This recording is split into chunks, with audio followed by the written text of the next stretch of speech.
आता तुमची आवडती सुझुकी दुचाकी घरी आणणं झालं अधिक सोपं. सिंधुदुर्गचे अधिकृत विक्रेते श्री विनायक व्हील्स घेऊन आले आहेत खास ऑफरची मेजवानी. मग वाट कसली बघताय? आजच आपल्या स्वप्नातील राईड बुक करा. पत्ता प्लॉट नंबर 92 MIDC तालुका कुडाळ जिल्हा सिंधुदुर्ग. सावंतवाडी वनविभागाच्या अधिकाऱ्यांनी वनविभाग कार्यालयाच्या परिसरात असलेल्या तब्बल 10हून अधिक झाडांची कत्तल केली आहे. वनविभागाच्या गार्डनमधील झाडांचाही समावेश आहे. या प्रकाराबाबत निसर्गप्रेमींनी नाराजी व्यक्त केली असून हे वनरक्षक आहे की भक्षक असा सवाल डॉक्टर जयेंद्र परुळेकर यांनी केला आहे. पाहूयात.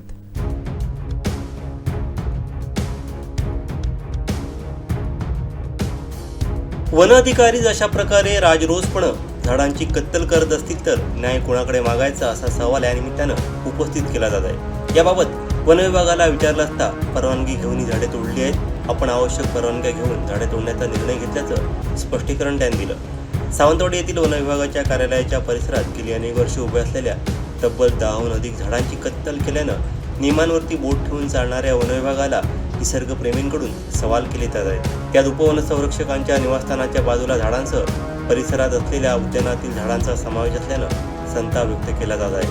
माजी आमदार परशुराम उपरकर यांनी देखील सहाय्यक वन संरक्षकांना याबाबत जाब विचारला. उपवन संरक्षक हजर नसल्यानं त्यांनी सहाय्यकांची भेट घेतली. यावेळी गार्डनच्या नूतनीकरणासह काही झाडं जीर्ण झाल्यानं तोडली असून परवानगी घेतल्याचं यावेळी अधिकाऱ्यांनी सांगितलं. दरम्यान उपवन संरक्षक यांच्या कार्यालयाच्या परिसरात झालेली वृक्षतोडी खरंच आश्चर्याची बाब आहे.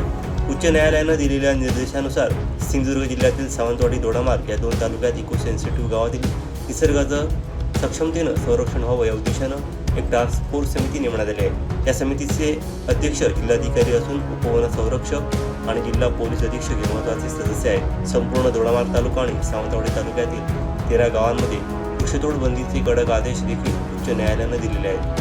असे असताना टास्क फोर्स समितीतील एक सदस्य असलेले आणि ज्यांच्यावर जिल्ह्यातील वृक्ष वन आणि वन्यजीव यांच्या संरक्षणाची मोलाची जबाबदारी आहे त्यांचंच कार्यालय आणि निवास परिसरात विकास कामांसाठी अनेक वर्षे जपलेल्या मोठ्या वृक्षांची कत्तल होते हे आश्चर्यकारक व संशयास्पद देखील आहे. वृक्षांचा बळी देणं हे संरक्षकच भक्षक झालेले आहेत असं मत सामाजिक कार्यकर्ते डॉक्टर जयेंद्र परुळेकर यांनी व्यक्त केलं आहे.